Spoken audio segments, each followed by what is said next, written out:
Welcome to The Drop, where we'll run down some of the big news that dropped this week, from announcements to releases, game sales figures, community updates. It truly could be any kind of news.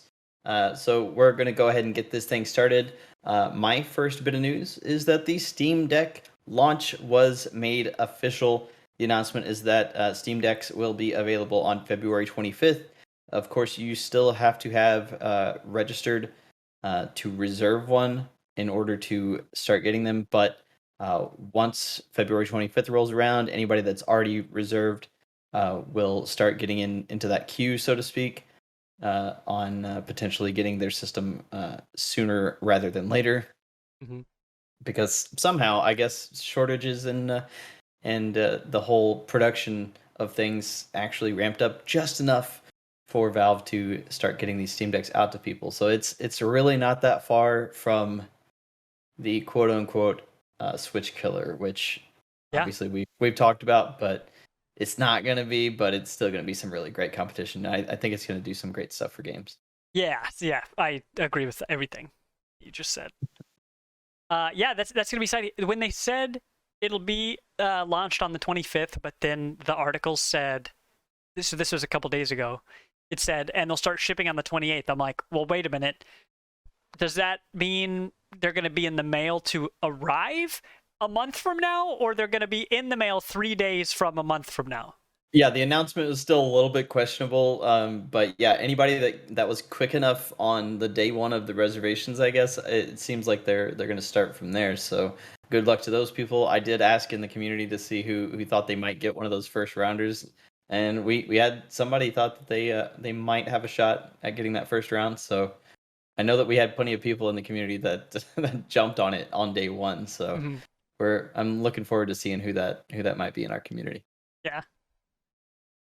What if I've got Halo. In Halo, the 343 tried recently to fix Big Team Battle. Big Team Battle is still my favorite mode of all time in Halo, and it is unplayable. It's still unplayable because if you try to load up, even by yourself, the queue is so busted. There's like a 20% chance that you're going to get into the game. The rest of that 80% chance, your client just freezes, and you might have to Alt F4 out just to get back in a queue for something else. It is rough, and it's been that way for well over, I mean, has it been a whole month now? If it hasn't been a whole month, it's been close to it. Yeah, it's been a long month of not good Big Team.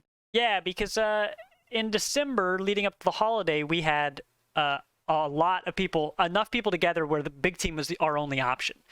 But once Big Team started breaking, yeah, we had plenty of people to fill out teams of 4, but it's kind of fun to just pile in and everybody plays.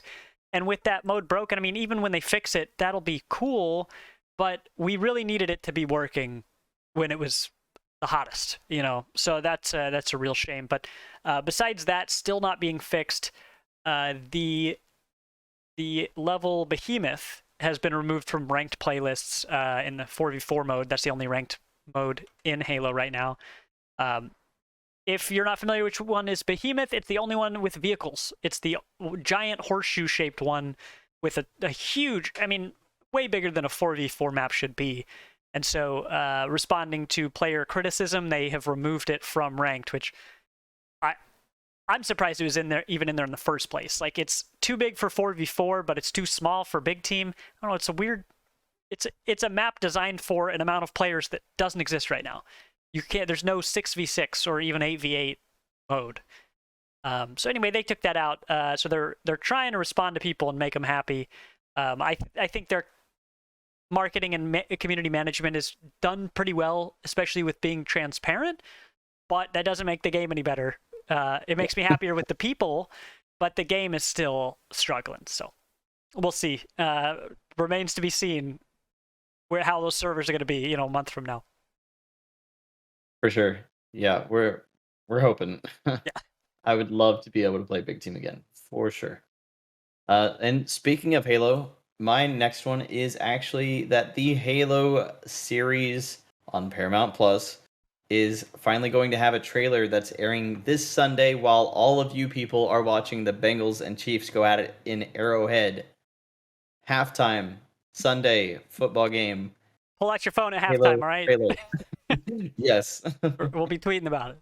I really hope that it's not just like a 30 to 45 second. I hope it's a full minute, but knowing that it's halftime, you Uh, never know.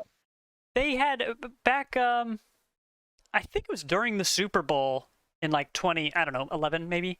I remember where I was watching the Super Bowl, and during the halftime, they had a Halo Reach trailer, and they used that one, the live action one in the city where the capital ship's up above, you're watching Noble Team. I love that trailer. That's still one of my favorite trailers of all time.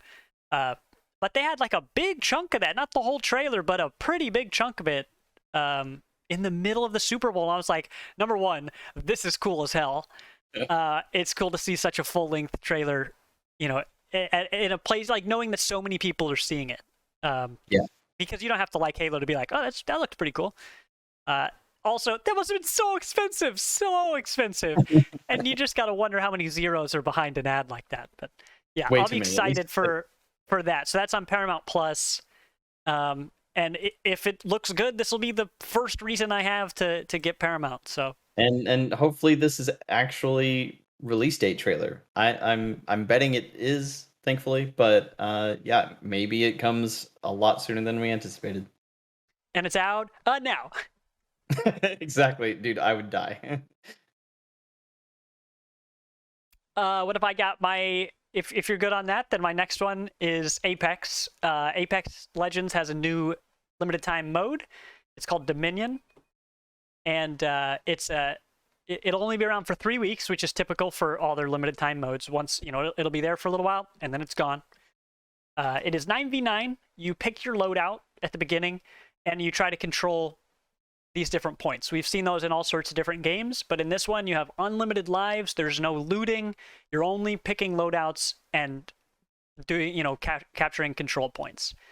So that sounds cool because I've talked about my fatigue with battle royales, where I don't put in enough time to really be good at them anymore. And I haven't played a battle royale in many months at this point, which is fine with me. But battle royales have a big time investment, and it can all just be taken away before you even know you're in danger. It's the reason I can't play Escape from Tarkov, because I would be immediately dead before I had any chance to react. But a mode like this, 9v9, unlimited respawns, no more looting, no closing circle. You just have a clear objective and a finite number of enemies and allies. That sounds cool. And 9v9 sounds like a good number to me too. Because like a game like Overwatch with 6v6 I thought was very fun. The only thing that pushed me away from there was player toxicity, because that's a lot of potential cogs in the machine that can break. Yeah. But a 9v9 is almost big enough that the individual matters less and less. So you can really just go nuts, play however you want, and who cares? It's a limited time mode anyway. Everybody kind of just goes nuts no matter what's going on. So yeah, that'll be around for 2 months. There's some other stuff. There's a new character who had a trailer, character we saw in a previous trailer for the guy who shoots like fireworks, basically, whatever his name is. But yeah, limited time mode, so go check that out. You got 3 weeks, and then it's gone. That's actually pretty tempting from somebody that hasn't really been that interested in Apex before. Hey, if you wanted to play it, I'm no good anymore, but I'd be down to check it out too. All right, for the next bit of news here, so really cool thing that EA and Lucasarts kind of redeemed the fact that they are working together again on their relationship with new Star Wars games. And guess what? That means that they've officially announced that they have another game coming in the Jedi series, which could be a Jedi Knights or a Fallen Order sequel. As well as a strategy game, an XCOM-ish strategy game, and another first-person shooter, which it feels like, I mean, I don't really count Battlefront as an FPS as far as the old-timey Star Wars shooters go. So this could be something really, really special on the FPS side. But 3 new games that are all currently in development with Respawn. As far as these Star Wars properties go. And Respawn, I mean, you just talked about Respawn. Yeah. We know what they're capable of. So I am very excited as a bit of a Star Wars fan. So definitely on the lookout for those. Mm-hmm. We've got. I'll do one that's relevant to that. So Blizzard just announced, acknowledged. I don't know, a survival game that has no name. There's no info about it. There is no info at all about this. There are 2 pictures and job listings. So to say this thing is at its earliest stages is almost an understatement. I mean, it's practically 1 day old. Like the game's not even being made yet. So we don't know what this is going to be. We only have a couple pictures, but it looks like one of them, you basically see on the left half of the screen what looks like Central Park, because you can see there's like thick park and all this stuff going on, like trees and shrubbery and all this. And in the background, you see skyscrapers. Then you see these kids. There's a bike over here next to, leaning up against a wall. And these kids are like peering through this gate portal thing. And on the other side is this fantastical world with these great big planes, and floating in the sky is a huge rock with like a city on it. So again, that's literally all the information there is the picture. So it's, who knows what it's going to be. They say it's a survival game. Who knows what that is even going to mean. But it is exciting that Blizzard's gone through a lot of changes right now, and to see the hiring process so public so early on, this could turn into anything. I mean, depending on who gets on board, this could go 100 different ways. So there's not that much to really be excited about yet. But as someone who really likes survival games, my favorite genre, and then there are things about Blizzard games that I like, and we talked about the Blizzard acquisition last week. Please, Blizzard, please give me a reason to like your game. I mean, if I don't, okay, that's fine, cool. But I like being excited about stuff, and I hope I can find a reason to be excited about this whenever it comes out in 5 or 10 years. I mean, that's definitely right. The really cool thing is simply it's even what they had in that little bit of announcement. Like, they're like, this is not in regards to anything we've ever done, guys. Like, it feels like the first time they've done an original anything in such a long time that it really matters this time. Mm-hmm. So yeah, that is a super cool quasi announcement. Yeah. My next little blip here, I'm gonna mention real fast. If you're familiar with the game Everhood, which I've talked about a few times, it's a very much an Undertale rhythm style RPG. If you are familiar with it, it's got its 1-year anniversary coming up, and there's actually going to be a custom battle contest, which I'm going to drop a link in chat for real quick. If anybody is interested, it's a very interesting game that again pulls a lot from Undertale and rhythm games.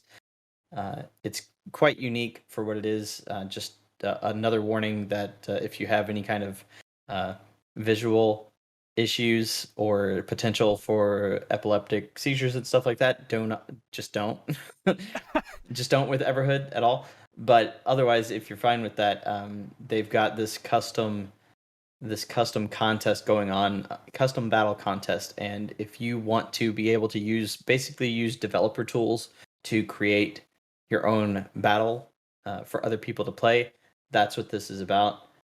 And it seems like a really cool opportunity for those of you that might be out there wanting to create with some game development tools for a very unique contest with a very unique game. Seems pretty interesting. I need to hear a little bit more. I didn't finish watching the video announcement, but it's pretty cool. Then let's see. Everhood makes me think of Robin Hood, which I don't know is tangentially related to medieval stuff. So Elder Scrolls Online, Hey. That's a game. Lizzie's over here watching the Bethesda reveal today. They released the details on the newest DLC. I can't remember when it's coming, but it's probably in the next 2 or 3 months. That's usually when they announce stuff ahead of time. It is called High Isle. It is taking place on these islands that have never been shown off in any Elder Scrolls content before. They're This specific place is the home of the Bretons, which are the half human, half elf race in that world. If Elder Scrolls is good at one thing, it's storytelling and world building, and that's exactly what this is. They were even saying in the presentation that they're going back to their storytelling roots, which is great because I gushed even on our Game of the Year podcast about how much I like to watch that game because of the storytelling. And my expectations of an MMO's storytelling are not that high.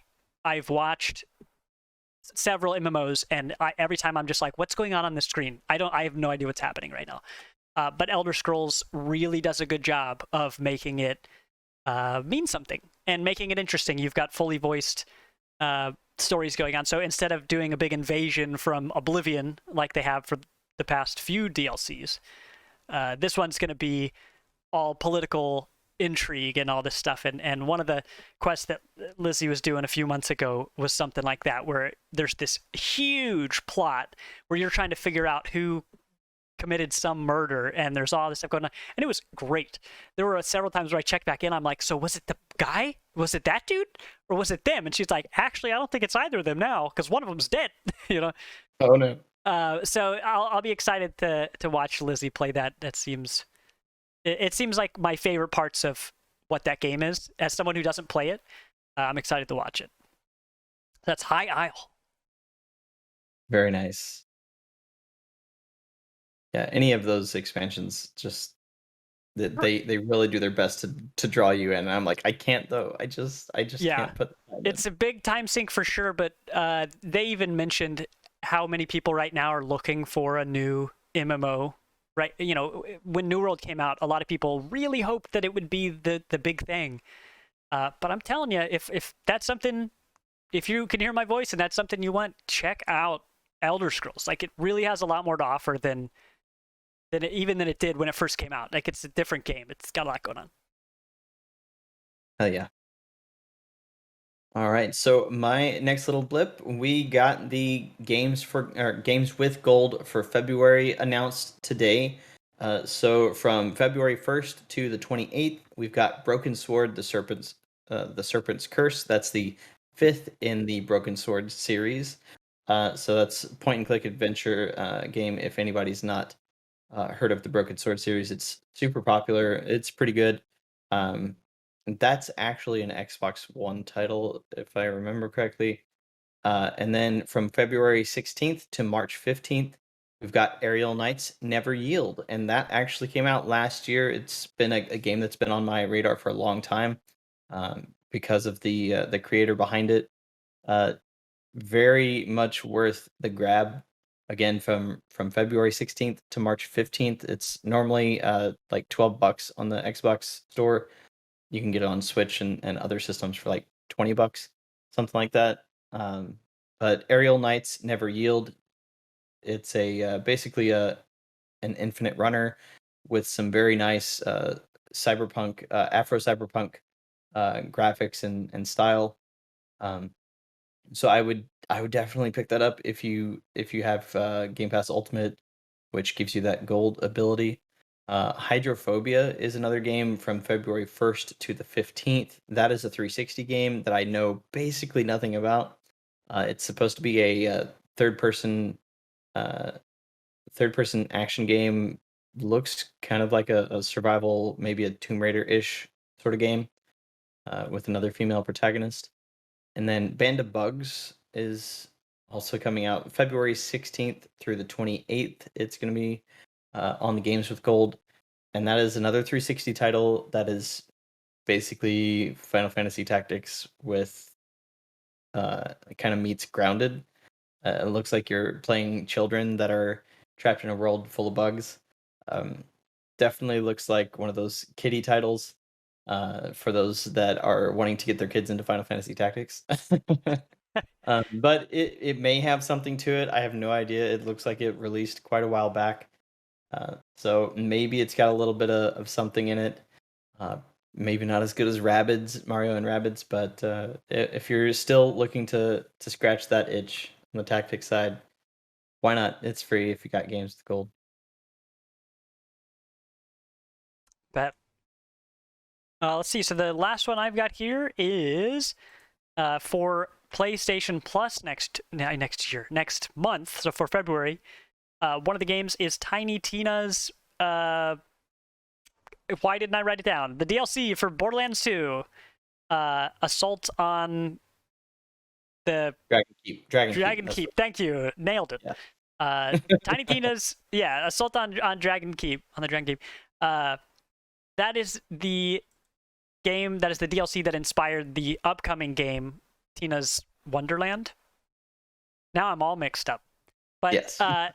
That game, it looks like Borderlands, but it's all medieval and stuff. The reason it looks like that is because of this DLC from 2, which people have argued is the best part of that whole game, because it tells a story completely separate from the rest of the game.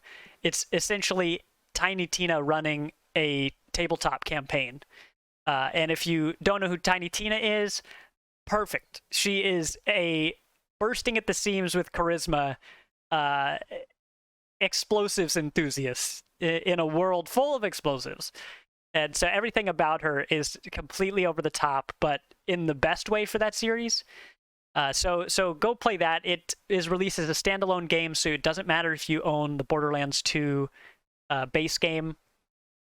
So that's free, so when the Tina's Wonderland comes out here soon, you can, enjoy that a little bit more. It seems like you're not required to play this to enjoy the new one, but if you're interested in one, you may as well play the source material. Yeah, exactly. And Wonderland comes out in just a couple months, and Tiny Tina is voiced by the incredibly popular Ashley Birch, who you've heard in Life is Strange and Horizon Zero Dawn and Attack on Titan, and we could go on forever. Definitely something to check out, though. And that is really it for the drop here, but we do have some final words here on a little bit of news about our community. Yeah, we do. So we are here recording on Thursday, so some of you, who hear this on Monday, you're going to be like, damn, Carlos, I already saw that Halo trailer. It was great, but why are you telling me now? Well, if you're listening to us live on Thursday, I'm telling you that tomorrow, on Friday, we're going to have our very first community night that's run by not me. And we're going to be playing Ember. So Shanny Pack, who you've seen in some of our content we played here on the stream, we played Toem a while back. He was our first person on a brunch special that wasn't a normal podcast crew. You've seen Shanny in our Discord a whole lot. Well, he is going to run... Oh, and actually, Carlos, I was just listening to the movie podcast that you've been doing with him. Oh, nice. I'm halfway through that first episode, and I gotta say, I'm enjoying it. Which, shout out, that is called The Real Wheel. That is correct. REEL Wheel. So go check that out if you like movies. It's a good time. So Shanny Pack's gonna be running this Ember community night. Ember is a 4-player co-op firefighting game that's real silly. Just real silly. It's available on Game Pass, and you go into these burning buildings and try to save the people and save their valuables, but you're like tripping over your shoelaces the whole time, and just it's some real goofball fun. It's kind of in the vein of Overwatch or I think it's called Moving In, Moving Out. There's Moving Out, yeah. I think it's Moving Out, where you and your friends are you're a moving company and you just try to get everything to the moving truck, and it's all goofy physics and just a lot of physical humor. So I watched you guys play that yesterday to test it out, and as soon as I jumped in, before I even popped up the video, all I could hear was laughing. And once I was in, I understood it. But that's going to be a really good time. So tune in tomorrow on Friday. We'll start that at 7 Central, 7 p.m. And then, just like with all these games, once we start playing them, once we own them, people are down to play them anytime. So if you can't make the community night, you should still pop in if you want to play any other time, because you're absolutely going to find people to play with. For sure. And being a Game Pass title, that makes it so much easier. Yeah. We've gotten 2 more people on the Game Pass train just in the past week from all the stuff that we play together. There's so many multiplayer games. It's wonderful. So the other thing is, on Saturday, we're going to have another brunch special. If you missed the VOD for last week, we had me, Carlos, and Odysseus doing One Step for Medan, which I talked about earlier in the show. That was a real hoot, but you should go see it for yourself. This weekend, Carlos is going to be playing Nobody Saves the World, which has gotten a bunch of good reviews, also on Game Pass, as a Zelda-adjacent combat isometric game. I've only basically seen the headlines of positive reviews. I barely know anything about it, but I'm really excited. So check that out on Saturday. We've been going live at noon Central, which is 10 o'clock for me, still morning. So pop in, have your coffee, put us on a phone or a TV nearby, and kick back. That's right. It's always a good time. Yeah. And so this has been the Party Invite podcast. Thank you guys for listening, watching, or joining us in the live chat here on Twitch. This is your weekly reminder to find more of our content as well as our community by going to www.partyinvite.games. I've been Vilos, and I finally found a bad game. Bye. Bye.